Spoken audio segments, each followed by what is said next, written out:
Hi, hello, and welcome to another episode of the Dunker Spot. We are part of 342 Productions. I am your host, Nekias Duncan, and joining me as always is my co-host, Steve Jones Jr. Steve, how are you doing, sir?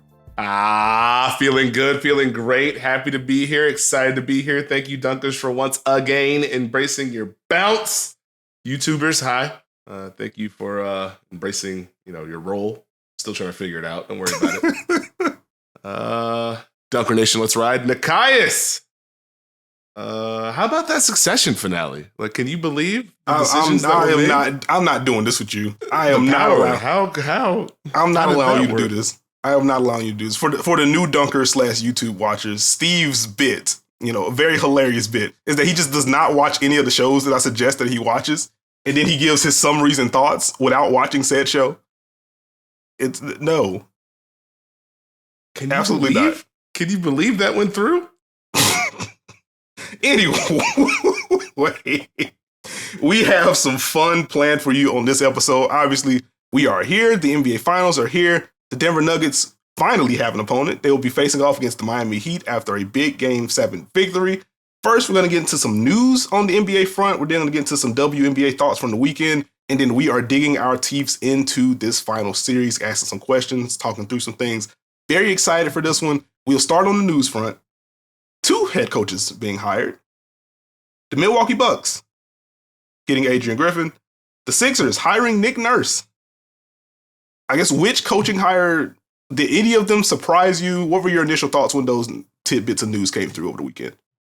Surprise is probably strong. I think for me, in this coaching journey, I've been trying to figure out the math on who's going to get these spots. Because of how many opened up, especially when we're talking about championship contenders, Milwaukee, Philadelphia, Phoenix popping open. And just, are these quick responses to windows, trying to keep them open, all that good stuff. Both of them kind of had me in a headlock for different reasons. With Adrian Griffin, that one I had to let marinate for a little bit. Just because process-wise, when you look at what Budenholzer had done with this team in Milwaukee, it's clear they still have a window. They still have Giannis, so they want to capitalize on that. But it felt like they wanted a new voice. And there's a lot of different ways they could have gone. But when you look at the finalists, Nurse had the championship pedigree, right? Atkinson had the offense. Griffin was kind of the unknown, but former player, really grinded his way through the coaching ranks. I mean, to me, this path in this day and age is rare. Like, I have not worked in the league in about 7 seasons now. That's right. Put it in the comments. #bum. Oh, brother. Adrian Griffin was interviewing for head coaching jobs back in 2014. It's a rare path. So I'm wondering how much of this was just a buy-in type of hire. Like a reconnect the dots. Like, hey, does Giannis want this person to be the coach? Can he rally the troops and get the buy-in there? Is that what Milwaukee needs to get back to that level? So that's where I was at with that. Where were you with the Griffin hire? It was, I guess, a little bit surprising because I figured if you're moving on from Coach Budenholzer, like, obviously you want a new voice in there, but beyond that, I think they would be looking for, okay, how can we diversify the offense? Plus, okay, what are the adjustment buttons that we felt haven't been pressed that may be pressed with this next candidate? And so when I saw Nick Nurse, I'm like, okay, well, if nothing else, and we've talked about this throughout the pod history about how I felt about Toronto's offense in the half court or whatever. But okay, at the very least, we know Nick Nurse is going to do a whole bunch of different things. And to your point, he has the championship pedigree as well. And then you throw Kenny Atkinson in there, and it's like, well, I know he's going to do some very good offense things. And if you are trying to hit on some of the younger pieces on the roster, not very many from Milwaukee, but it helps to have Kenny in there as well. If you could try to, again, adjust the offense for the stars that you already have and then try to build up some younger talent as well. Try to extend the window with Giannis because they have a very interesting offseason coming up in terms of their roster and their free agents. Okay, that makes sense. And so I figured if Adrian Griffin gets a job, I didn't think it would be the Milwaukee one. Because I put it like that. I figured, heck, he's been the assistant in Toronto for a while. Maybe you just go with that. They have the younger core there and you just kind of grow with that. So that's where I'm just like, it's interesting that it landed with Milwaukee. And then also just the timing of the reports, Nick Nurse pulled out. Then, hey, 3 minutes later, Adrian Griffin has the job. And then wait, Nick Nurse has a job. So like all of that was just like funny to try to connect those dots. But I guess that's kind of where my surprise / intrigue lied. On the Nick Nurse front, beyond the doc to a nurse jokes, which A+ everyone, claps all around. Oh no! Boo! Y'all were not hooping it up with that. The Sixers went from a doc to a nurse. They did. Tomato, tomato, tomato. Okay. How do you feel about the fit with Nick Nurse in Philadelphia? That one also had me in shambles. Because to me, with all these coaching changes, and I don't know if this ties into Griffin as well, there's this weird subplot. You have teams getting rid of a coach for a particular reason. And you end up hiring a coach who could have gotten let go for similar reasons. And I don't know what to do with that. So for me, it's like, I don't want to underestimate the value of a fresh start for both a coach and a team. Like, we don't know what happened in Toronto. We don't really know what happened in Philly. Whatever happened, it's clear both teams had hit whatever ceiling they were going to hit with those coaches. How much of that was Nick Nurse going backwards? How much of that was that Toronto core had reached its maximum? How much does a new scenario reinvigorate him, reinvigorate the Sixers players? I don't know the answers to that question. I know this man's won 48 or more in, 3 out of 5 years. He only had 1 year below 500, has a ring. We've seen the work he can do with the star, like Kawhi. He could be very good for Maxey. He could add some more movement to their offense. He could improve their defense, their buy-in, but that's a very weird thing to say out loud after the season Toronto had. That it is. So that's where I'm like, is it just as simple as Nick Nurse getting out of the land of 19 wings? And I have Joel Embiid. I can build all this around Joel Embiid. And also Tyrese Maxey. And yeah, question mark. Tobias Harris. We know he'll be there. Yeah. We shall see. We shall see. The wording was very interesting in that little article. Yeah. He sold them on the vision centered around Joel Embiid. It's a part of an organization working to keep James Harden. I was like, that didn't sound as firm as you would like. Accurate wording, but also, what does that mean? I think the Nurse thing, like, one, Nick Nurse plus Philadelphia media is just going to be hilarious. I think that's going to be funny. That feels very hand in glove fit in terms of like the level of snark and sarcasm. I want to see what this looks like if the Sixers have like we've lost 4 of our last 6 stretch. What does that mean? I do think I kind of like the personality fit with Nick Nurse and Joel Embiid. Now they're on the same side. I think that can be fun. I oddly feel better about what Nurse does with the offense versus the defense. And that may be something that I just end up taking an L on when we see what the roster is and stuff like that. But like, to your point, Toronto, a lot of talent on the roster, we knew what they were going for in terms of just the very big switchy personnel and stuff. That does kind of hamstring you a little bit offensively based on who they had. And so now that you have speedy pull-up guard that can also drive, and ideally you also have James Harden, and you have Joel Embiid, at the very least you have a 2-man game that can't be switched ideally. And I do think we saw elements like in the first year with Toronto. Now, granted, Kawhi was there, but you saw when they had different offensive pieces, like Nick Nurse can scheme up some stuff, can draw some stuff, can factor in some movement. So I do think there is room for some more optimization with Philadelphia offensively, and they were a really good offense this season. The defense is where I'm like, what is this roster going to look like? We know Nick Nurse is willing to do just about anything defensively. How much can the current personnel do defensively scheme-wise? How many of those buttons are accessible to Nick Nurse right now? And that's where I'm like, okay, I need to see what this offseason looks like. And that's where we have this conversation in May. It may be different once we get into like season previews in like September, October. But that's where my mind kind of goes with what they have right now. That's a good point. Mainly because you can't really tap the switch button as heavily as you did in Toronto. I just the coaching thing has got me. I'm in a weird place. Yeah, like you have to really like. Normally, when there's a coaching hire, I can kind of process and see. Okay, this is what the team is going for. This is why the coach may have wanted that job. Like, I mean, if I'm Nick Nurse and my Toronto run is over, and I could potentially either go with Giannis, Kevin Durant, and Devin Booker, or Joel Embiid, I probably feel pretty good about it. But you never know what direction they're going to go. And like, I don't know, okay, I know what this coach can do. I know what this team is struggling with. Is this an upgrade in this department? Like, I get stuck there. Are the concerns the same? Are we shuffling the deck? Like, I don't know. We'll see. We will see, indeed. And I guess non-coaching front, but on the news portion, I think we're supposed to get like a Bob Myers like press conference either today or tomorrow. Do we have any wagers on what that's going to be like? Is he back in Golden State? Is he actually? I'm good. I'm testing out this new venture. I don't know. So I guess we'll just keep an eye on that one and see what happens there. But Golden State has we'll just say they also have an interesting offseason ahead of them. For a multitude of reasons, so we will keep an eye on it. On the W front, I am back home after a basketball-fueled weekend in Las Vegas.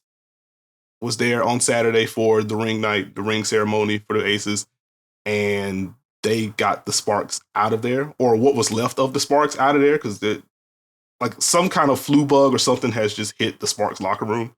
They were missing players on Thursday. They were missing more players on Saturday, so you don't get the full like picture of what the Sparks are in that game. But the Aces, the best defensive effort of the season so far for them in that game. They get the Lynx on the second night of a back-to-back that Sunday. Got a little testy in the third quarter, but ultimately another double-digit win. I just find myself impressed with the Aces kind of sorting through stuff right now, which sounds duh right now, considering the win differentials that they've had. But I felt like the last 3 games have been an interesting test for them as they're trying to incorporate new pieces offensively and kind of build on what they were last year. It was nice for me to see, okay, you got the Sparks. They got a big at the level. Here's aggressive help against Asia. Y'all deal with it. And like their first Sparks game felt like the first time teams were like, okay, we know that's Candace Parker. If she's spaced, we don't care. We want to muck up this stuff in here. And so it's interesting to see how the Aces sorted through that. And then you get the Lynx game. I looked it up before the game, like via Synergy. The Aces had faced 2 zone possessions through their first 3 games of the season. And then you get the Lynx, who just start games in zone and will sprinkle it out a bunch. So I wanted to see like how they worked through that. I was able to ask Becky Hammond, like, hey, how do you feel about how your offense kind of process things? So it was just cool to be in the building, watching them sort through stuff on the court, and then also just the atmosphere on Saturday was tremendous. Man, like the players were amped. De'Erica Hamby, she was the first player to receive her ring. And the crowd was tremendous towards her, and I'm glad that she was able to have that moment. Anita Baker singing the anthem, a cappella, and killing it, and tossing runs. And I was like, hey, dog, this is pretty fire. This is fire. Like, shout out. This is tremendous work. Coi Leray for the halftime show. The kids in the crowd were loving every bit of that. Hey, you was dancing, right? No, but she did a very good job. Why am I getting hit with a side? But I guess zooming out with the Aces so far, they are really freaking good. They are cycling through things defensively, which I think is going to be very important for them. Like even in that Sparks game, watching them lean into more of, okay, we'll put Asia at the level, or we'll just hedge this or blitz this. We got Candace behind her. Or when they're going with, sub one of the bigs out and Kia Stokes comes in. Okay, that's fine. We got Kia behind us. Or Kia's at the level. She's got Asia or Candace behind her. That's been fun. I can't say enough about Jackie Young's start right now. She's been tremendous offensively. The level of decisiveness that we've seen from her to kick off the year. It's not super dissimilar to what we saw to begin last year, but it does feel like it's more impactful. It feels like she's even more comfortable finding her spots, finding her seams, getting downhill. You can't duck under against her anymore. Like I felt like that tide was starting to turn last year, and then it just perked back up in the postseason because you have to do something against the Aces in a playoff setting. But I do think we're just genuinely reaching the point like, okay, she's just not an under. Like you have to fight over and do your best and hope your help is keyed in. She's too good with pull-ups now, both beyond the arc and inside of it. So Asia finding her rhythm, was able to ask her about how she's being doubled. It feels like teams are trying to key in on, okay, let's wait until she gets into her move to kind of swarm her and be physical with her and see if we can bother her, see what the passing reads are like from there. So that's been interesting to kind of track. But overall, the Aces are doing the thing. And it hasn't felt like Candace has popped yet, which is terrifying. Look, man, the Aces are unfair. I'm just going to go out here and say it right now. Like, they were a machine and got better. And while adding to their roster to get better, their players they already had got better as well. What do you do with that? They play with more flow and tempo and pace. Some of the casual nature of these baskets that they have. But how do you score a basket? And here's Jackie Young hitting a three before the camera can even get back to action. You bring the ball up, you look in the post, let's swing it. Let's swing at Chelsea Gray. Oh, Chelsea Gray just made a three. Oh, actually, you know what? Let's just dump it right into Asia. Asia goes to work, no double. What do you do with that? Hey, let's play more defense. Yeah. Hey, here's Chelsea Gray, averaging 8 assists a game, shooting 55 from the field, 53% from three. And it hasn't felt like she's like put her stamp on things yet. Outside of she is just juicing the transition attack with these long balls. But yeah, it hadn't felt like a Chelsea Gray stamp yet. And she's been very good still. Jackie Young's been insane. Hey, Kelsey Plum, nice season you had last year. Here's more space for you to drive. Have fun with that. The drives are hitting.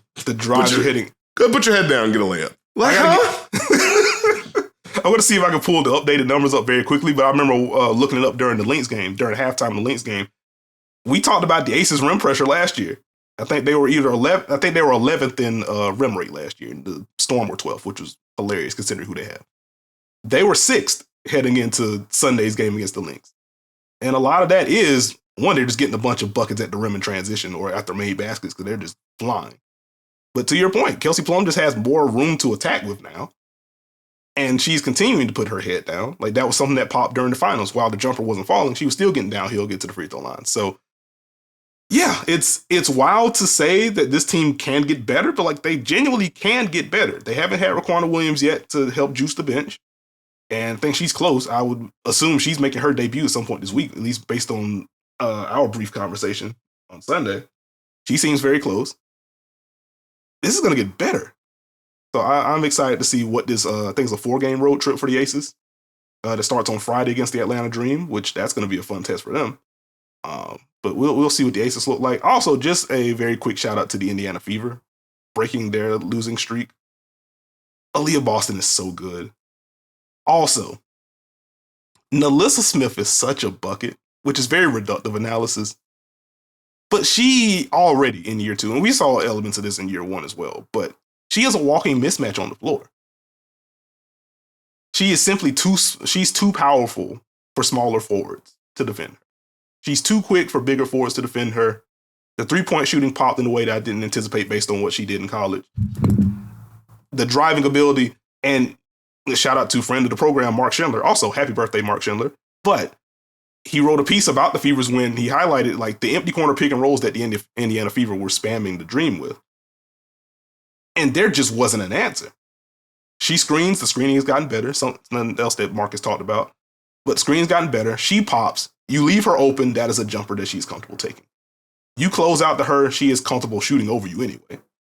You close out to her late, she can pump, she can drive, pull up jumper, push shot, get all the way to the rim, get to the free throw line.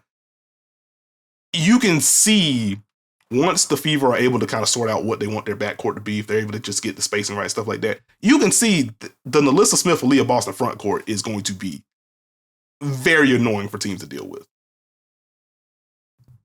I'm going to say it, Nekias. Okay. I'm going to say it one time. All right. The Indiana Fever are on their way. Some praise for the Indiana Fever from Steve Jones. How about that? I said I was going to say it once. Yeah, I think the combination, you can kind of see what's going on and what they're putting together. Like, I think Shai Parker worked really hard against Leah Boston that game against Atlanta, but you had those flashes where it's like, oh, I see what she can do. And against single coverage, this is going to be nasty. The pick and pop with Nalissa Smith was really good. We know what Mitchell could do scoring-wise. I like their bench depth. I like what Christy Wallace brings to the table. I like being able to just throw Queen Egbo in there. Queen is she's so good. Continue. I'm sorry. Very good. No, you're good. Grace Berger coming in, giving minutes. I'm here to do my job well. Pick and roll. Where do you need it? Cool. Entry pass, cut through space. We good. But I like the structure. I like the flow. I think they're on the rise. So I'm with you on the Fever. Okay. Anything pop for you over the weekend? Come on. We got to talk about the Liberty. Yes. I will clear the floor for you. Slower burn for the Liberty, but an important win over the Connecticut Sun. Take a nice little punch. I think the potential on both sides is starting to show a little bit. You want to know what stands out to me, Nekias? What stands out to you, Steve? 3 games. Liberty have given up 80 points, 73 points, 65 points. Important because they gave up 82 a game last year. Hey, if the defense is going to come along at this rate, we know what the offense could do potentially, but the defense is going to be there. It's going to be fun. And I think the fun part about the Liberty is watching them try and figure it out on the fly. Mm-hmm. And this is without really feeling Jonquel Jones yet, which I'm interested to see how they integrate her and how they fix the rotation. But you can kind of start to see, the pieces are coming together. Mm-hmm. Like there is a balance between them showing the high potential they have because of the talent, but also, they have to figure stuff out. But when they hit the blend of movement and tempo, it's tough. Like when they hit the right notes, it's tough. Connecticut was like, hey, we want to switch Stewie. We did that against Lenny Del Don. We're going to do it against you. And then you had a quick reminder, the kick out to the double and the second pass is Sabrina Ionescu attacking a rotating defense. That's a little different. Yeah. But I think the Liberty have done a good job of just building the boat around movement and sprinkling in the talent around it. You know, a lot of UCLA cuts, a lot of Courtney Vandersloot setting off-ball screens. You got to defend a cut. Now it's a back screen for Jonquel Jones. Now it's a handoff to Courtney Vandersloot. It's like, that's not how this is supposed to work. That's a lot of pressure for a defense. But there were possessions where the Sun hit every note they could defensively. Switched, kicked matchups out, recovered. It's like, that's Stewie late in the clock. That's a Courtney Vandersloot pick and roll. That's just Jonquel Jones in the post. It's like, what do you do with that? Have you enjoyed the Liberty so far this season? I have enjoyed the progression for the Liberty, and even to the Liberty Sun game. Like, I'm glad you brought the defense. Because what they did in the third quarter was a lot of fun. It just felt like the light bulb went off, and like I hate that it was a foul trouble game for Jonquel because she was part of the early portion of the third. But it was fun watching them kind of figure like, right. Breanna Stewart's an all-world defender. Jonquel Jones is also very good when she's locked in. How about we could throw in the switching as well, but how about we just pressure this? How about we just get Breanna Stewart and her insane wingspan? How about we just get her to just start hedging out and getting out of there? Let's get Jonquel up to the level of hedge out. If you're able to pass around this some kind of way, have fun with Jonquel or Breanna Stewart at the rim. I was like, that's interesting for them to tap into. Also on the defense front, Kayla Thornton was everywhere in that second half and specifically that third quarter. I will also say just keeping an eye on it as, Benijah Laney also just tries to find her way with this new group. Kayla Thornton looks more comfortable right now. We'll see if that holds, but Kayla Thornton looks more comfortable right now. So I think that's something worth keeping an eye on. Ultimately, that's a good problem to have if you're the Liberty. Like, we have another versatile wing that can fill gaps and defend multiple types of players. What do we do? Who do we play? You can just play both. Like, I've been intrigued with the lineups with both of them on the floor, and you have Sabrina or Courtney Vandersloot is like your lone guard, and then you have that front court. There are some size lineups that the Liberty could throw out there that I'm intrigued with, and I think they're going to start hitting those soon as they gain more chemistry there. The screening point, also just on the Sun Liberty front, best game of the season so far for Courtney Vandersloot. She was in full director mode in that game. Cool, we'll go empty corner. Cool, we'll go some tempo here. I'm going to probe. Let me find this matchup. Like early in the third quarter, because you were talking about the Sun switching, possession that popped for me. This is an early high pick and roll with her and Breanna Stewart. Switched it. Stewie starts to seal. As she's getting her seal, Courtney is dumping the ball in her. Like, nope, y'all aren't doing the kick out thing anymore. Y'all are going to have to deal with this. And I'm just like, that's the level of decisiveness and tempo that you can't allow the Liberty to get to. And if they start tapping into this, it's going to get nasty. And so it was just fun for them, one, to work through that, but two, to do that against a team like Connecticut that has played very well to start the season. So that has been cool. Any Sky thoughts for you? Because I was intrigued by the 2-game stretch for them. I have Sky thoughts. 1, 2 through 6 is my favorite in the W right now. Mm-hmm. I call it the in-between. All these teams are doing very fun things, but I don't know who's going to grab the 2 and 3 spots. Like the Mystics beat the Liberty, and then Connecticut beat the Mystics twice, and then the Liberty beat the Sun, and then the Sky are here to make noise, and then they lost to the Mystics. And then, oh yeah, the Wings are here to make noise, but then they lost to the Sky. So it's like, I don't know. With the Sky, I think, again, they're hitting the notes they need to. The defense is holding up. They have enough high-end talent scoring-wise to figure it out. I think the personnel is surprised and popped. I think the work from their bigs has been great. As far as being able to sprinkle things in and score and pop and execute defensively, I just like the vision of what they're doing. Now, I still wonder if they can sustain it. But if these are the contributions you're going to get on a night-to-night basis, I like it. If you're telling me that Smith and Birch are going to have that kind of impact, I'm in.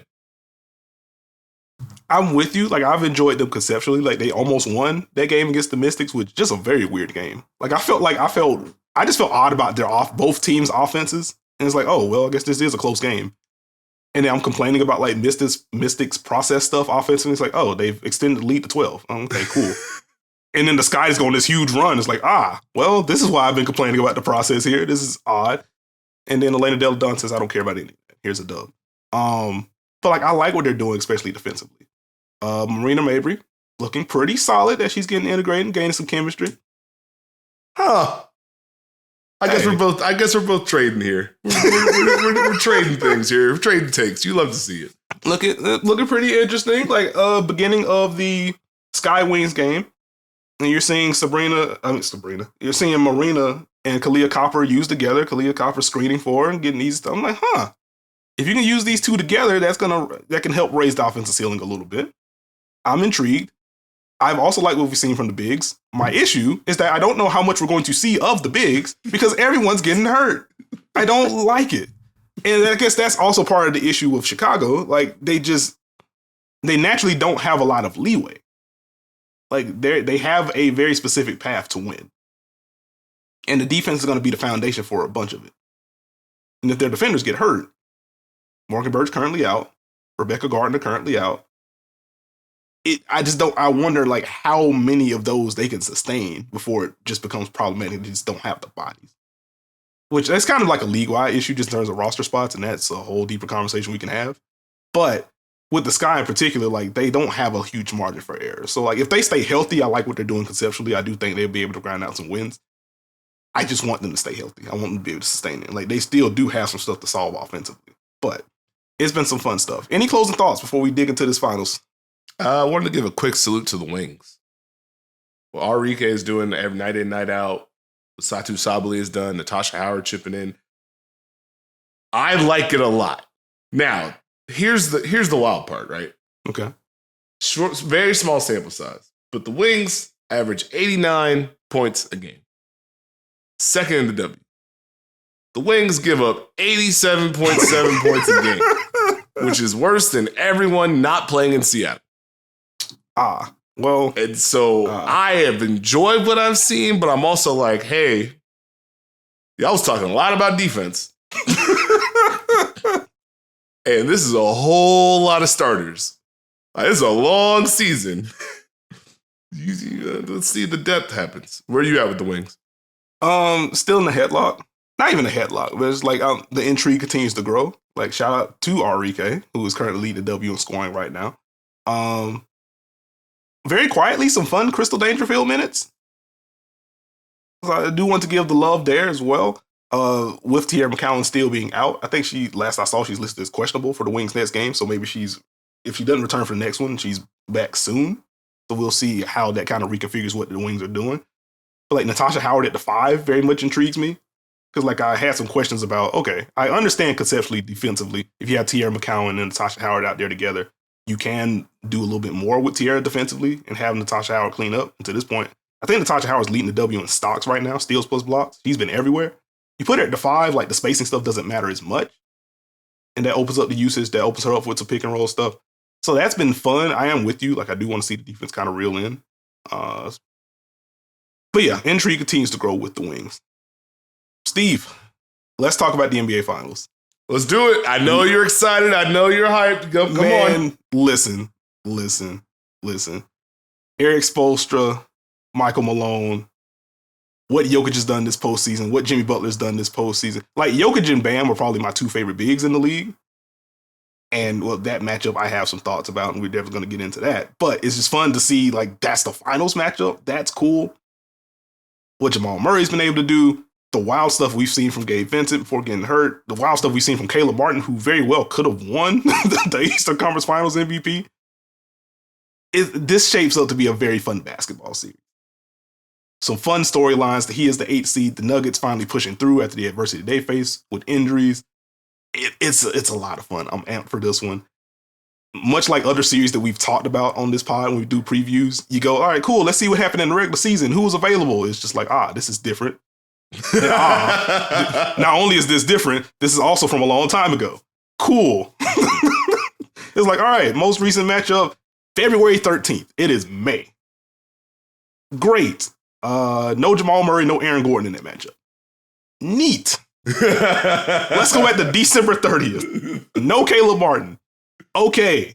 Haywood Highsmith is starting. Okay. What does it mean? But I guess I start fundamentally with one, the series is fun. But as I get into like what pops for me, what's going to decide the series, I start with who has the most scheme versatility in this series, which is a common question I've asked throughout this playoff run with Denver. This is the first time I find myself asking it about Miami. It's not necessarily about a willingness. We know Eric Spoelstra can and will do anything. But it's more so, okay, how many things can Miami do effectively, defensively in this series? I feel like the zone is off the table for Miami in this series. Or at the very least, I feel like zone is off the table for Miami when Jokic is in the lineup. I do think we'll see him try to sprinkle it in, like early second quarter, whenever Jokic takes a break, and maybe you can disrupt the Jamal Murray-led second units. But as a big piece of the series, I would be very surprised, and this will be something I take an L on if necessary. I would be surprised if Miami can go zone with any kind of frequency in this series. Jokic is too good. And not only is he too good, he can be used in too many ways. He can be moved around too much. Like going through some of the zone clips for Denver or, facing Miami zone. And it's, all right, cool. Jokic starts in the dunker spot, flash to the free throw line, they get it to him, he dices you apart. Okay, Jokic brings the ball up, enters it in, goes to the elbow, gets a touch, he dices you up. Oh, cool. Timeout break, sideline out of bounds for Denver. Jokic just posts up on the wing and gets a smaller player. Gets the ball, he dices you up. And it's like, well, I don't know what you can do with that. It's very difficult. And like even beyond the zone, it just kind of flows into how do they want to approach Jokic, period. Who is Miami starting? Do they stick with Caleb Martin? Do they bring Kevin Love back in there just to have more size out there? And do you do the, hey, Kevin Love, take the lumps. We know you're not going to do well, but at least tire him out so we can conserve Bam a little bit. Use Bam as a roamer. Let's see what we can do. Muck things up on the backside. Do you just play your best five because Caleb Martin has been very freaking good in this postseason run? What does that do? Is Bam in a drop? How often can Miami switch? Because, big difference between, I think, Denver and Boston in this sense, if you're going to try to switch and then try to scram guys out. The processing speed for Denver is just so much faster than it is for Boston offensively. There's nothing to say about the actual individual talent, but Jokic makes very quick decisions. Jamal Murray can make quick decisions. Aaron Gordon can make quick decisions. Now, they may not always be the right decision, but Aaron Gordon can make quick decisions. KCP can make quick decisions. So, it's how often can Miami tap the switching button? I just wonder, how many things they can cycle through defensively. I think that's where I start. And naturally with Denver, we've been wondering, okay, is this a series Denver can play drop-in? Cool. We asked that, or at least I asked that in the Phoenix series, and they were able to sprinkle it in against Chris Paul and some of the other role guys, and ultimately didn't end up mattering. The Lakers series was a series they could play drop-in, and the Lakers found some stuff, especially when they were trying to empty the corner out, but ultimately they couldn't tap that button enough to move them. Is this a series where Miami can move them? They don't have the big name pull-up specialist, but Gabe Vincent very comfortable. We know Kyle Lowry can do it. Chris Haynes sent the tweet very shortly after Game 7. Tyler Hero targeting the Game 3 return. We know how important he can be against drop coverage. And biggest thing for me, that flows into the Jimmy Bam pick and roll. They saw drop against Boston early on that turned into late switches.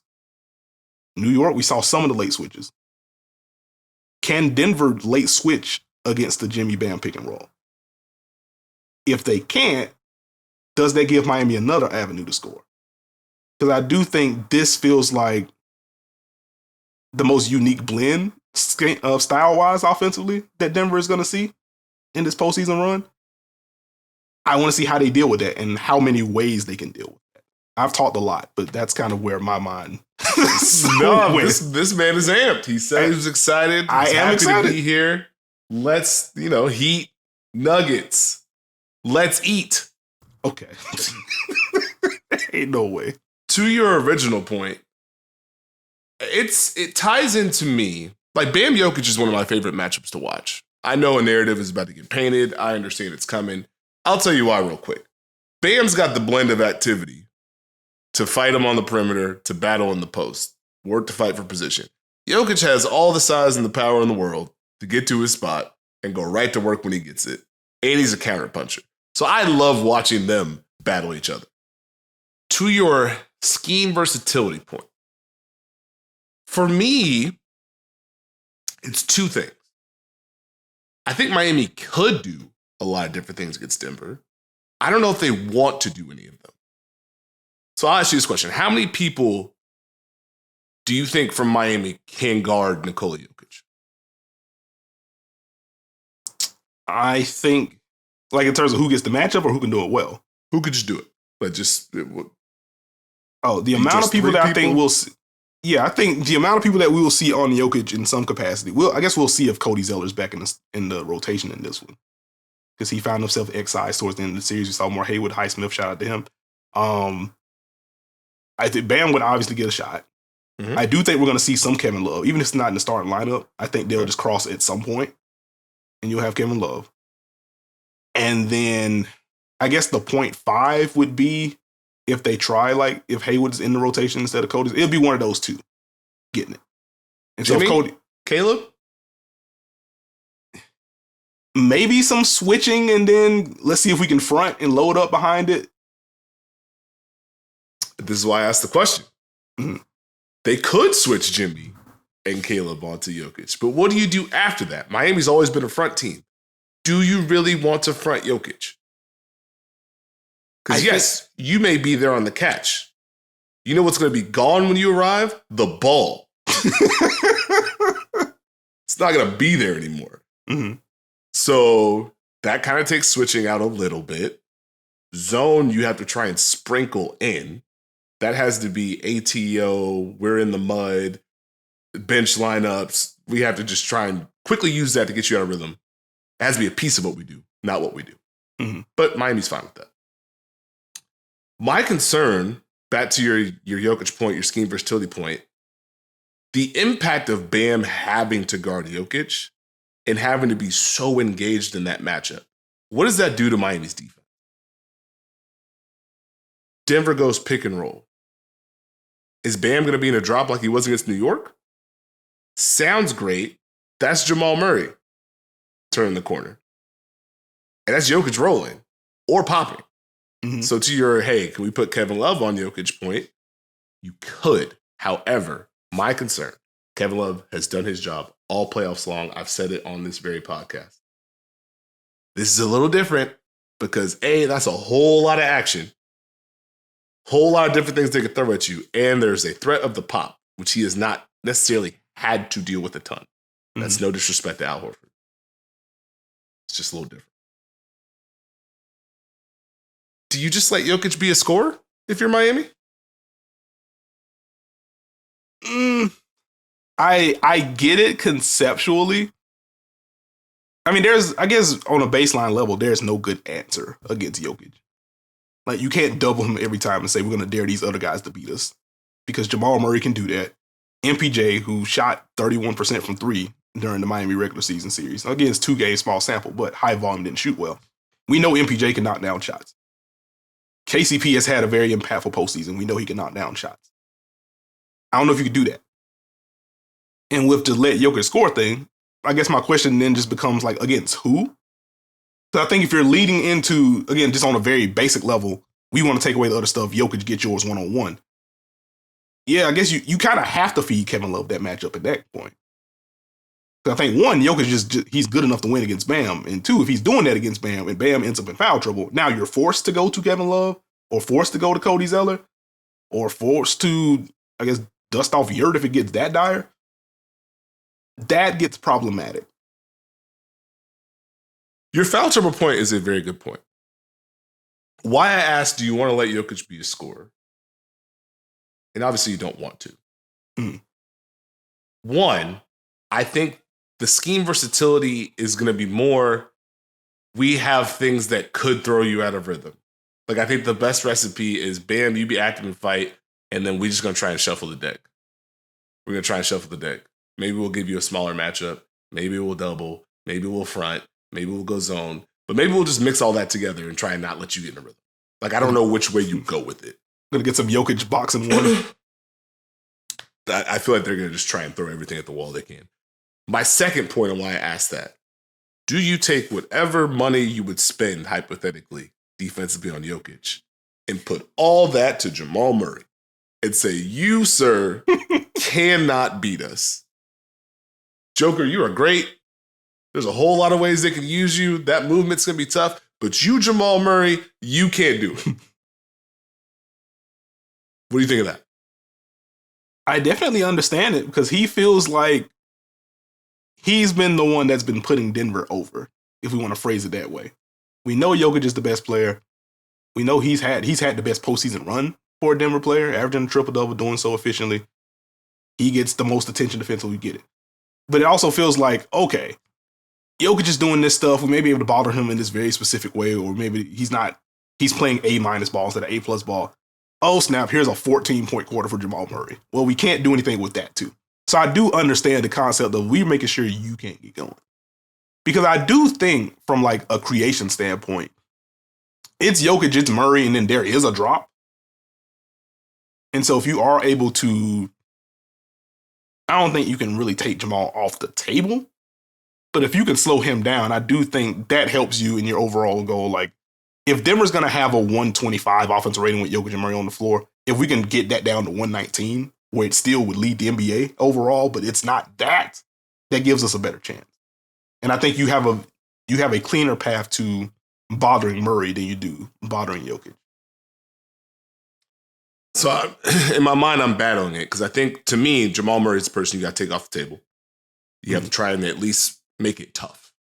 It's got to be 12 for 29 or 12 for 32, something like that. I got you. You got to try and take him away. How they get there is where I'm trying to work through it. Because if Bam is on Jokic, that takes away some of your switchability. If it's drop, we've seen what Murray can do with the space. Does he get the Jaylen Brunson treatment? We're showing help, we're showing bodies. The tricky part with that, does Denver slow down enough for that to be a thing? Yeah. And that's where I feel like Miami has to do the work against Denver's movement, against Denver's cutting. They have to try and get them in the mud that way. And now we can focus in on Murray and Jokic. What you got? Okay. Can I ask a Steve question really quickly? What's up? What's going to be more important, Miami's defense or their offense? Can I be give a Nekias answer? Yes. I think it ties together. I'll stick with the defense first, though. Miami has to be ready for that movement and cutting. In the regular season, I know it's regular season games. 2 games, right, Nekias? Mm-hmm. First game, Denver scores 124, shoots 59% from the field, 60% from 3, 45 made field goals, 34 assists. That can't be Denver's path if you're Miami. The second time they played, 112, shot 57%, 44 made field goals, 34 assists. That can't be the path if you're Miami. You have to take that off of the board. Defense has been a key part of Miami's formula. And to your question, it's been both. Like, they need both. I know that's dumb analysis because duh. But for them specifically, their defense has to hold up enough and their offense has to score enough to allow their defense to stay strong. We've seen enough sequences where, hey, the defense is here, but darn, we ain't scoring. We still in transition. this one from 4 to 13 real quick. And this is a Denver team. If you thought Boston made Miami pay, Denver will punish you in transition over and over and over again. But we've seen the stretches where their offense is hidden. They can't get a stop. You can't afford that against Denver. And we saw what happened when the Knicks and the Celtics in the playoffs decided, we can just make quick decisions and play with tempo and movement. Denver does that just naturally. So if I'm Miami, I got to key in on Jamal Murray. I got to take this movement off the board. I've got to try and slow you down that way. To your offensive point.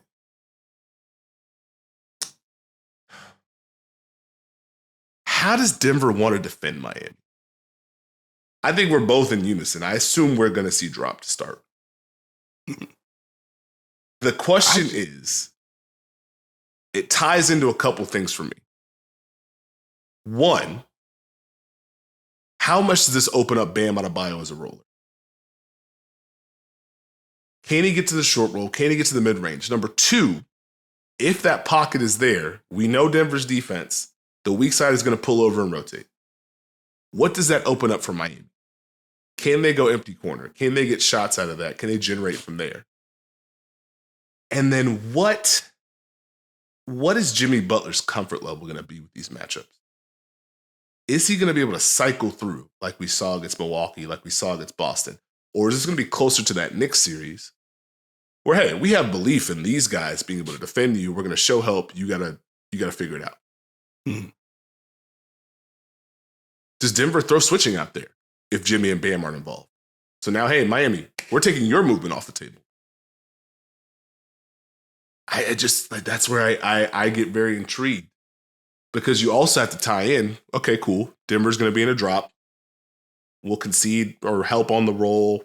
We'll concede the pull-up. Let's not forget how Miami got here. Mm-hmm. Hey, Milwaukee, Brooke, sweet drop you got there. Here's a pull-up for you. Hey, Al Horford, nice drop you got there. Here's a pull-up for you. We've seen it from Gabe Vincent, Martin, Strus, Robinson, Lowry.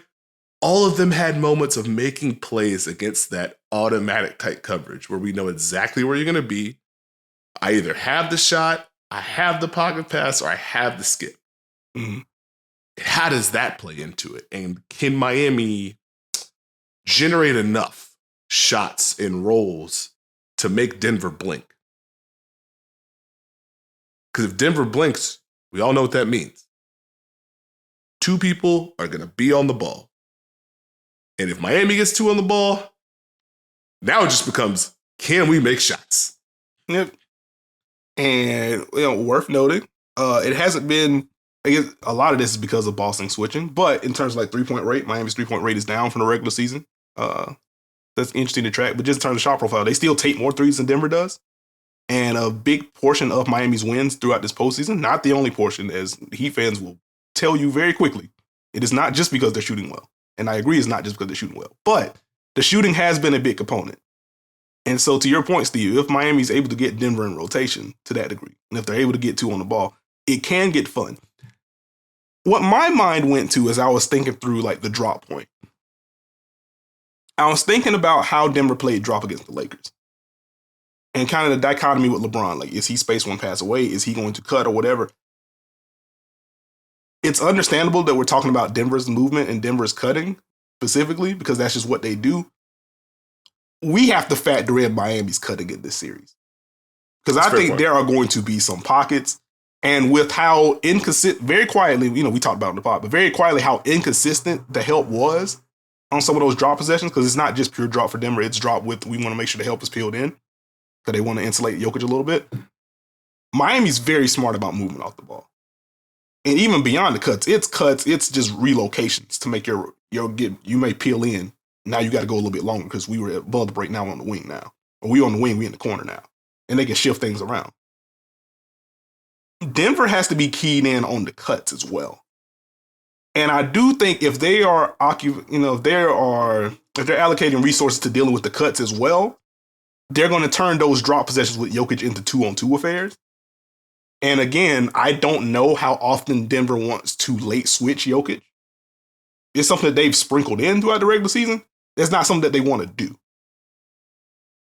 And this just feels like the series where we can, if you're Miami, okay, we can really get to the Jimmy Bam pick and roll in this.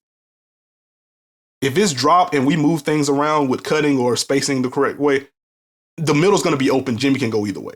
Or we can really open up this pocket for Bam. And then that goes into, okay, what does Jokic look like as a shot contester? And we have talked about this throughout the postseason. We talked about it in the Lakers series. If they are able to get to the pocket, it doesn't have to just be a short jumper for Bam. He could very well take a dribble or two and get into Jokic's chest and get some cleaner looks at the rim. Now, this goes back to my Bam question, like, hey, friend, how many layups are you making in this series? How many of those shots are you making in this series? Because this has to be, and it is, from a scheme perspective, this is set up to be a big Bam scoring series. He's not facing Brook Lopez. He's not facing Mitchell Robinson. He's not facing the Al Horford-Robert Williams combo. And then you think about Jokic in a drop or Jokic at the level, either one can open up the pop, depending on how Miami moves the help around. This is tailor-made for Bam to have a big offensive series in this one. He's going to have to capitalize on those. The more I think through the series, I feel better about Miami's offense than I do about their defense. But that also means it's a scoring competition with the Denver Nuggets. And they don't stop. That's part of the fun, obviously, and why I'm very excited about this series. But if this turns into who wins 121 to 116, that's going to be not an impossible series for Miami to win, but that's going to be a tough one. But I do think Miami has a lot of avenues to score on this Denver team. And this is naturally a team that takes more threes than Denver as well. So even if Jimmy and Bam aren't at A+ level, Miami has Caleb's willing to take threes and he's been bombing away. We're waiting for the big Max Strus series or group of games. He can shake loose, and he shot well against Denver during the regular season series. If Tyler Hero comes back and he sees drop, Duncan Robinson has reemerged throughout this postseason. There are going to be avenues for Miami to generate looks, and there's also just a general, we got math if we want to go that route, if all else fails. So I am intrigued with this one. I think this is going to be a lot of fun. I think it's fun to talk about the potential of what Miami could run and what they could open up. Again, folks, there are two keys for me. The type of shots that Miami's able to generate, when they're able to get to drive and kick, when they're able to create open shots and share the ball and move it, they're very tough to deal with. The key to getting to Denver's defense is A, getting them in rotation, and B, punishing them in rotation. Mm-hmm. Driving closeouts, knocking down shots. So that's a really fun mini battle to me in my head. If Miami can keep that movement up. Actually, real quick, I'll ask you, who do you think is going to have the bigger culture shock? Miami or Denver? Just defensive. Now, I think my head leans Denver just because they have a whole lot that they can present to him. But has Denver faced a team that moves like Miami does on the weak side? It's a lot easier to be static when, hey, we're helping off this person, or hey, y'all ain't moving, which is what, 2.5 out of the 3 teams they faced, right? I'd argue within those 2 points, I'd argue it's all 3. Dang. So they Phoenix no bill. No, I'm saying Phoenix eventually had to go to, you know what? Sorry, Torrey Craig, you're not playing anymore. We saw Terrence Ross, we saw Marlene Duchamp. They had to shift to that because of how Denver was able to put 2 on the ball and also help off somebody in the early portion of the series. So I don't mean in a disrespectful manner, but that's what they saw. Minnesota, there were people they were helping off. The Lakers, there were people they were helping off, and then just general tempo stuff. That was part of the Lakers formula, grind you down, get to the paint. But that's what it was. To your point, this is going to be very different for Denver. And they are rested, but they are also coming off the layoff. So I do wonder, am I shocked if Miami's up 28-19 in the first quarter of game 1? No.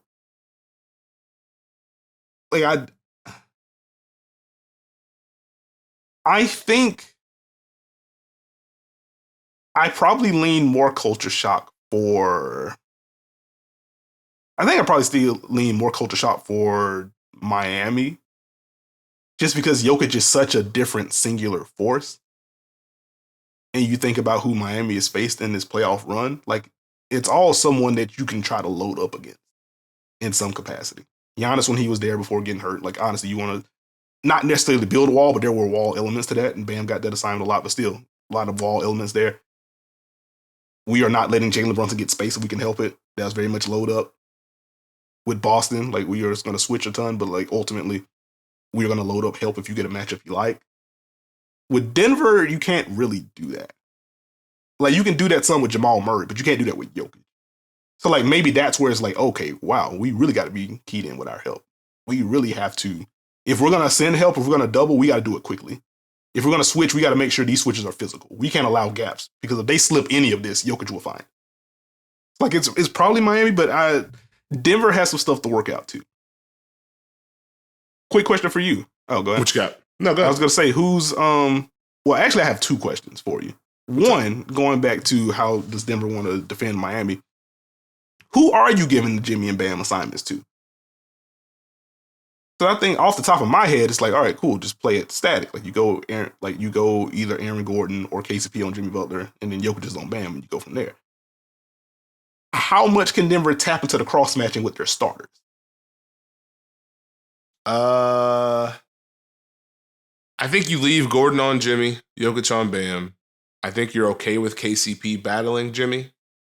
I don't necessarily think you want Michael Porter Jr. on Jimmy, but I don't know if you want to say that to start.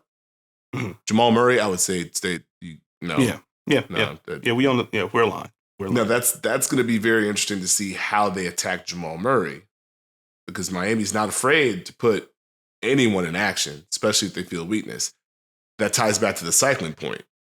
Is it going to be Jamal Murray and Michael Porter Jr., who are both in action, and Denver now feels like they have to send help? Does that open something up?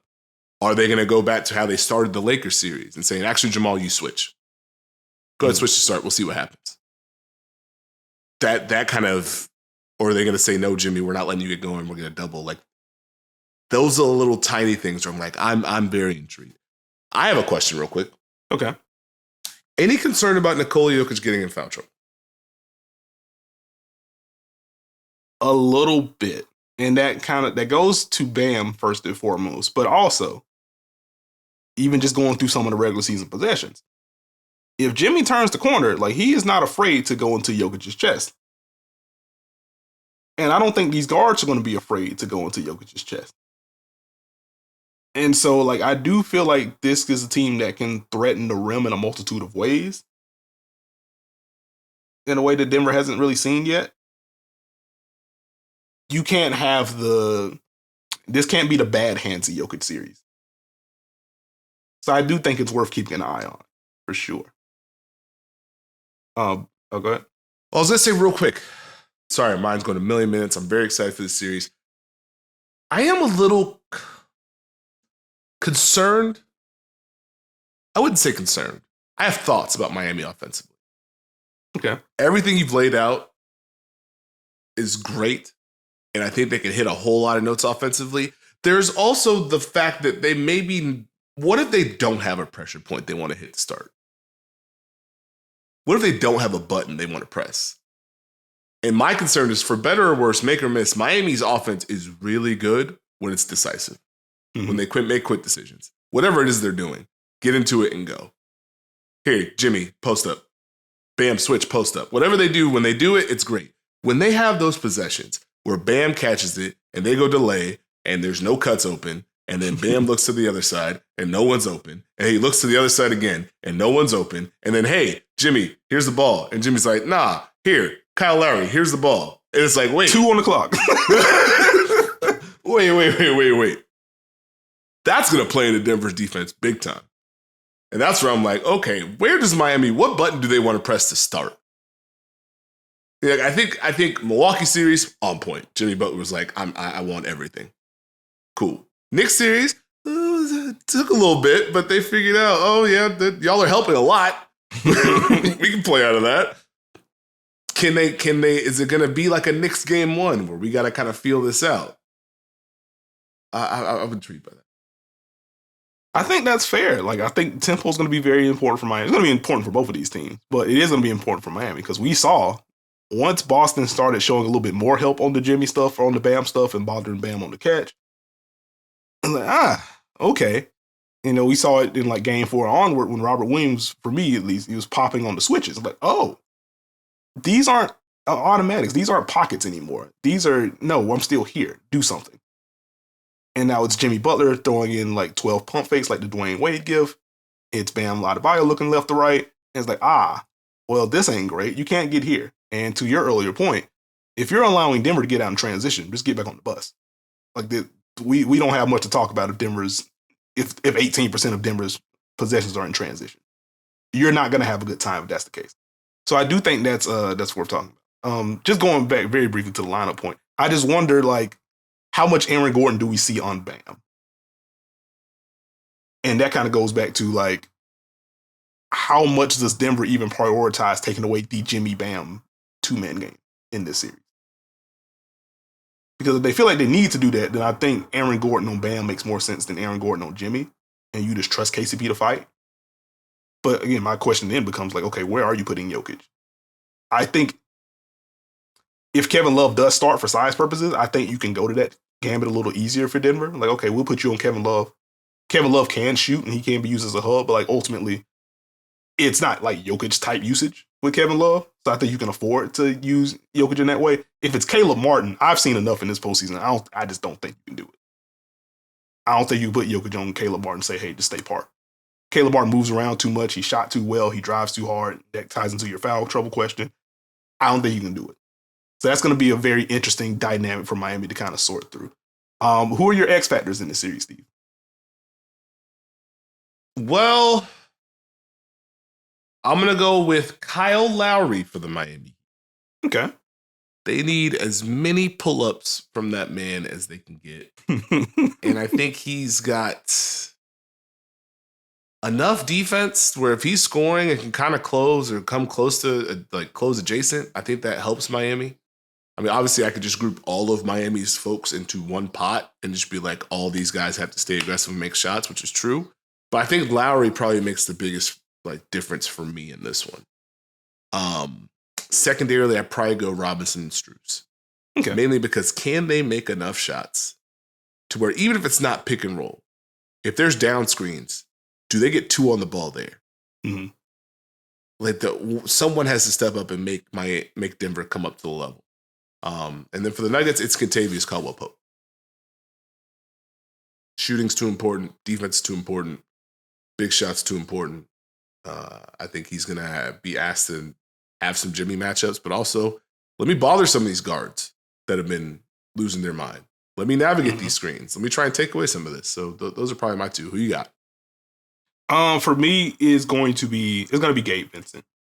I do think if Denver is going to play drop, he's going to see it. He's going to have to chew up that space. He's going to have to knock down those shots. He has largely done that this postseason, and that's been a big part of Miami winning these games for what he's been able to do against drop. If Gabe Vincent is able to make Denver, I ain't going to say that he's able to make drop untenable for Denver. If he's able to make Denver think about it, that's a win for Miami.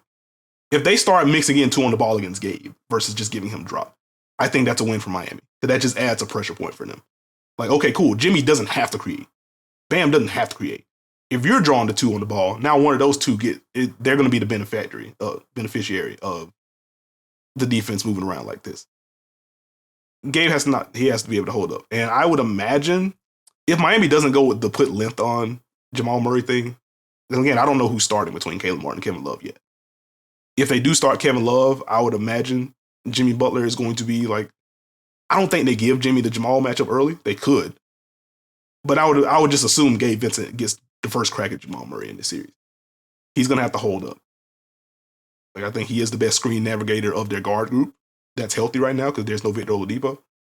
He's going to have to hold up against Jamal Murray because if Murray's able to boogie on him, that just gets kind of tough. It forces Miami to go to different gambits versus having something they could just kind of sprinkle in to keep Denver off balance. But then on the Denver side, it's Aaron Gordon for me. I do think, depending on his usage, he can be a help point, and Miami's going to have to try to find as many of those as they can if they want to try to bother Jokic at all. He seems to be the obvious one among the starters at the very least. And then you think about the usage. The on-ball screen is going to be important.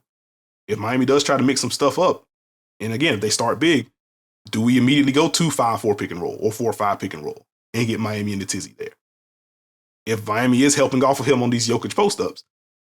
Off-ball screening, pin-ins, chilling in the dunker spot, offensive rebounding. The possession battle is going to be very important in this one. I guess I'll throw that out there. It's dull analysis. Teams want to take care of the ball. But for how important transition offense is going to be in this series for both teams, you want to make sure that you're not giving up live ball turnovers.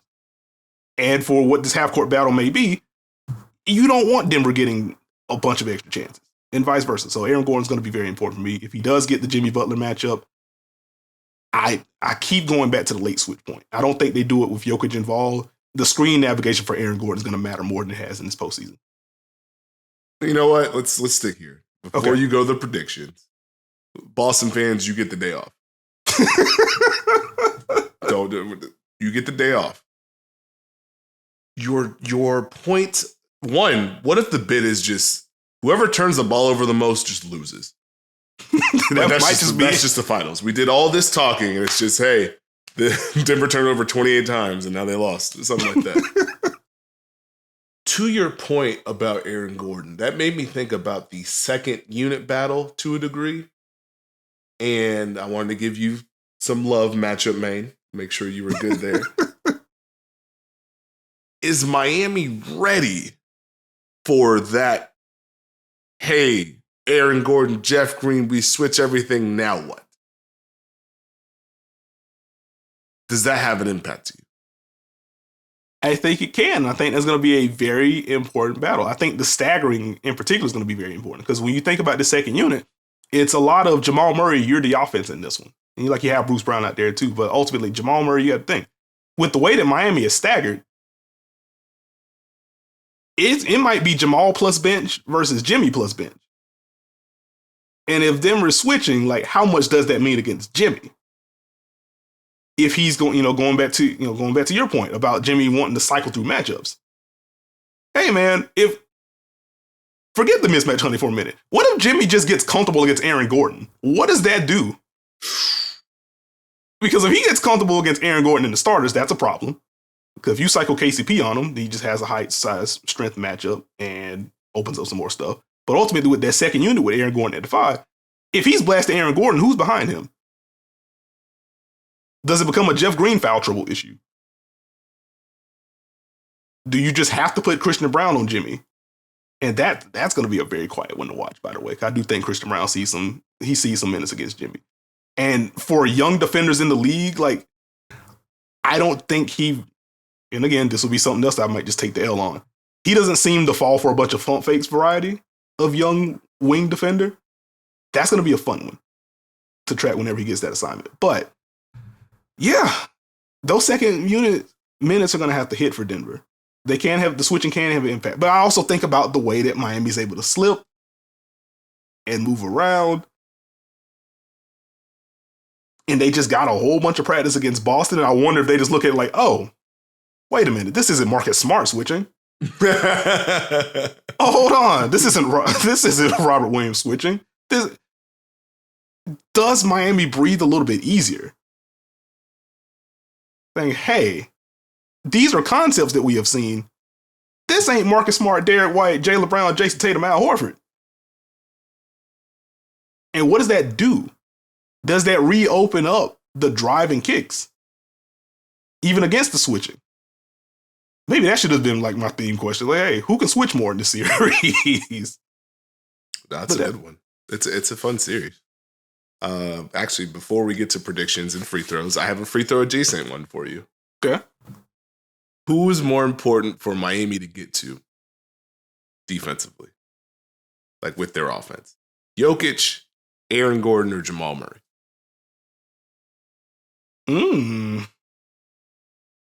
There's a good argument for all three. Yeah, it's a good argument for all three. Because we saw what the Lakers were able to do against Jamal Murray. I guess to quickly answer your question with a question before answering, has a team gotten to Aaron Gordon in this postseason yet?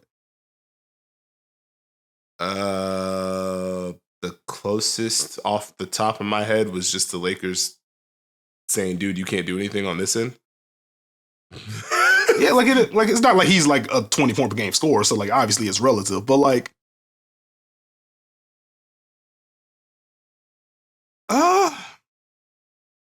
I do think there are just going to be built-in pockets against Jokic. Either the drop and you have openings, or he's 2 to the ball and you play out of that. And then Jamal Murray, even if he switches, Denver's going to send some semblance of help.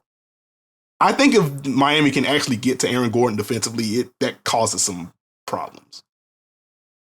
Because I do think that takes some stuff off the table for them. I think it might be counterintuitive as it is. It might be Aaron Gordon if they can get to him. Because offensively, it's very much going to depend on, okay, how much are we directly involving him in action in some way? Because they will not guard him if not. I may go Aaron Gordon. That's a really good question. That's what I do. It is indeed what you do. Man, I know I keep saying this, but what a fun series we have ahead of us, man. Very fun. More people should talk about it. This is going to be some good hoop. This is going to be some good hoop, which, okay, of course, naturally means game one's going to be like 93-87. But this is going to be some really good hoop. Trying to think, do I have any last-second questions before we get into the actual predictions? I think I'm good. I think I'm good. Who do you got? Okay. Oh, you want to go to me first? You can, yeah. That's fine. Heat in 6.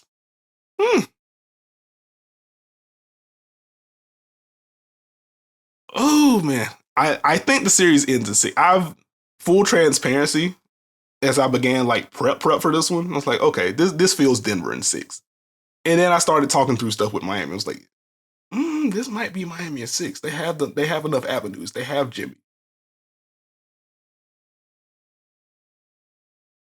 I think I go Denver in 6. I don't know if Miami has enough to solve the Jokic thing. And that just permeates so much of what Denver does. And I do think as many avenues as Miami has offensively in this series, it still boils down to, okay, can we score more than Denver? And do that 4 more times. And even we've seen pockets where Jokic looked uncomfortable. We've seen pockets of Jamal Murray not looking uncomfortable. And then you look at their offensive rating. It's like, oh, they had a down night and it was 118. Oh, this third quarter is nasty. They finished with a 126 offensive rating. I'm going to go Denver in 6. But I am very excited for this series. And I think, honestly, this really can't go either way. I've seen, Nuggets in 4, Nuggets in 5, and I understand how you get there because of the Jokic problem and what it poses. That feels too discounting to Miami for me. That feels way too... It's dismissing the avenues that they have, especially offensively. I don't think it gets dire unless someone gets hurt. Which I guess I will say on that front is still worth monitoring Jimmy's ankle. So I will go Denver I'll go Denver in 7. Actually, Denver in 7. Okay, I'll go Denver in 7, and I think Denver outlasts them. We're locked in, but holy crap, do we have some fun basketball ahead? I guess we will give some brief Boston thoughts on the next pod. Y'all got the day off. You got free throws, Nekias? I do have a few free throws for you. Actually, you may give Boston the day off. I do have a couple of Boston related questions to kick off the free throw segment. Steve, better ball handler, Bob Cousy or Jaylen Brown?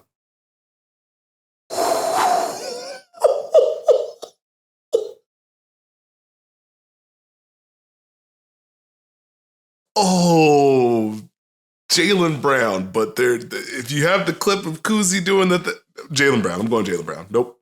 Sorry, Bob. Who has a better left hand? Oh, no. All right. Fair enough. Second question I had, last Boston question I think I had. Actually, yeah. Stronger bond, Jason Tatum and Jaylen Brown or Roman Reigns and Solo Sikoa? Roman Reigns and Solo Sikoa. Okay. I cannot believe you asked who has the better left hand. Hey, man. Wilder inning, Heat Celtics game 6 or Succession? Heat Celtics game 6. Yeah, this is a trick question because it's the only thing that you've seen. Better start to the season defensively, Eric McDonald or Dana Evans? Eric McDonald. Okay. As of recording, Courtney Williams is 5th in the W in assists at 5.3, and Jessica Shepard is 6th at 5 a game. Which one is more surprising? Courtney Williams. Tough. Last question I have for you. Who is the most improved player in the W? Ooh. Well, I'm not saying Jackie Young. Don't you say Jackie Young. Don't start with Jackie Young. Jackie Young is great, but she was great last year. Don't do this. Would you agree that she is greater than she was last year?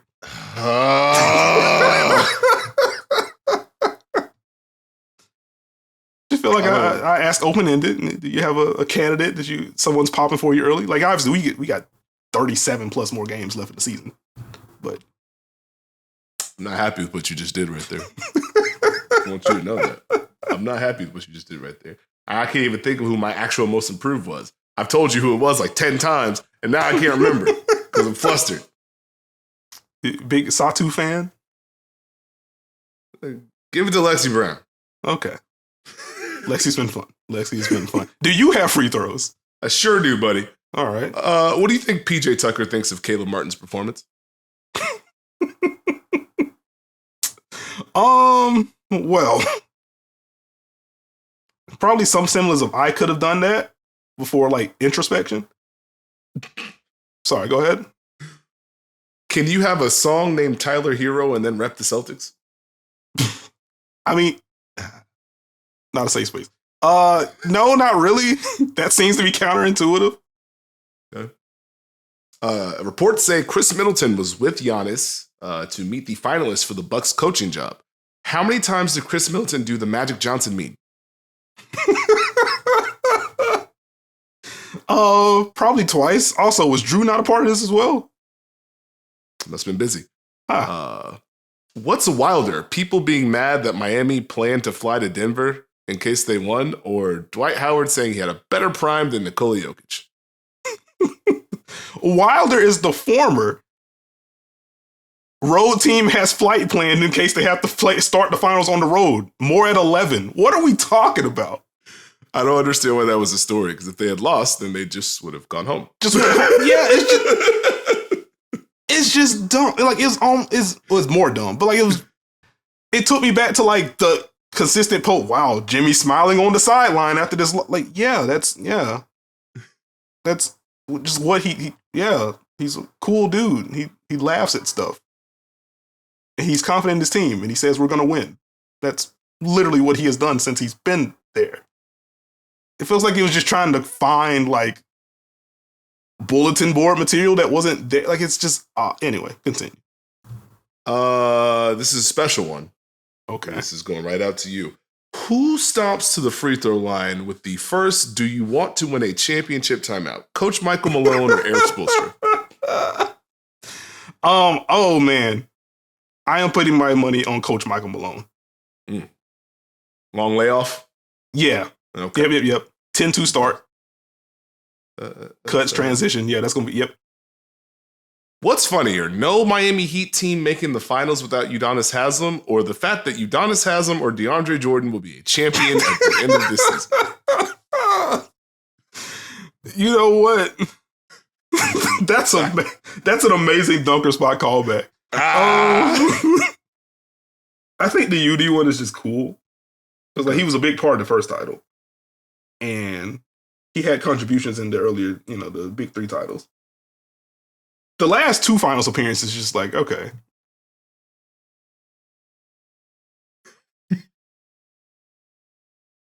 I think the UD DJ combo is funnier, so we'll go with that one.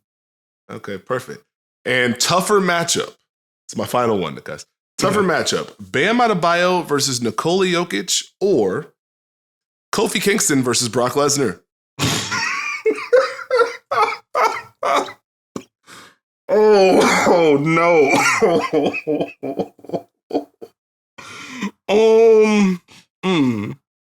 See, this is funny because I had like a Malcolm Brogdon and Cody Rhodes question. Now I was like, you know what? That's not going to be in good taste. I can't do that one. I'm going to go Kofi and Brock on that one. That's just tough. Because Brock Lesnar is just, that's just tough. We'll just say that's just tough. Also, quick news nugget to close it out. Bob Myers has indeed stepped down. As GM of the Golden State Warriors. So, well, yeah. Interesting offseason ahead for the Golden State Warriors. We'll put it that way. But yeah, I'm glad I'm glad I caught that one in the notifications before ending the pod, because I would have been in shambles if I did not see that. So there's your news to cap it off. And thank you for listening to this episode of The Dunker Spot. If you have not already, please subscribe to us. We are on Apple, Spotify, Google, Stitcher, Podbean. Wherever you get your podcasts, you can find us. You can follow me on Twitter at Nekias NBA. You can follow Steve on Twitter at SteveJones20. Join the Dunker Spot community on Twitter. We're having fun discussions in there. Join us for the Dunker Spot online watch parties. Description is going to be, the link is going to be in the description, rather. So, should be hyperlinked. Just click on that. It's free, no shenanigans. If not, copy and paste it into your browser. It is free, no shenanigans.